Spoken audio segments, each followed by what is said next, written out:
500 రూపాయలు ఇవ్వాలంటే ఏం జరగాలి? పంట అధిక మోతాదులో పండితే అధిక మోతాదులో బోనస్ చెల్లించాల్సి వస్తుంది రైతులకు. అదే పంట వేసినప్పుడు బోనస్ ఎక్కడికి రావాలి అనవచ్చు.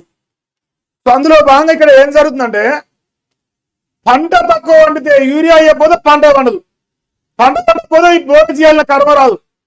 సో ఈ స్కెచ్ లో భాగంగా ఇదంతా కృత్రిమ కొరత సృష్టిస్తూ రామన్న అంటాడు. దీంట్లో వాస్తవం కూడా ఉంది. ఎందుకంటే కేసీఆర్ పరిపాలించిన 9 సంవత్సరాల్లో యూరియా కష్టాలు లేవు, చెప్పుల లైన్లు లేవు, సిగర్ పట్టుకొని తనుకునడం లేవు.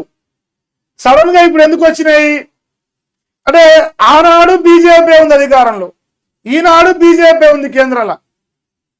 చేతగాని సన్నాసులు అధికారంలో ఉంటే, వ్యవసాయం కానీ రైతుల పాలన కానీ తెలియని దద్దమ్మల రాజ్యంలో ఉంటే యూరియా కథలు పుడతాయి. అదే వ్యవసాయం చేసేటోడు రైతుల తెలిసిన ఉంటే ఊరికంటే ముందర షార్టేజ్ ఉన్నా తక్కువ ఉన్నా ఎక్కువ ఉన్నా మొదటి భాగం మనకు వచ్చిన తర్వాత ఎవరెట్టన్నా చావని అని ముందర లైన్లు పడతాం. మనం దద్దమ్మలం కదా, మా నాయనలు పోలీస్ పట్టాలు, మా తాతలు పోలీస్ పట్టాలు కాబట్టి మన ఇట్లనే ఎగురు పెట్టింది.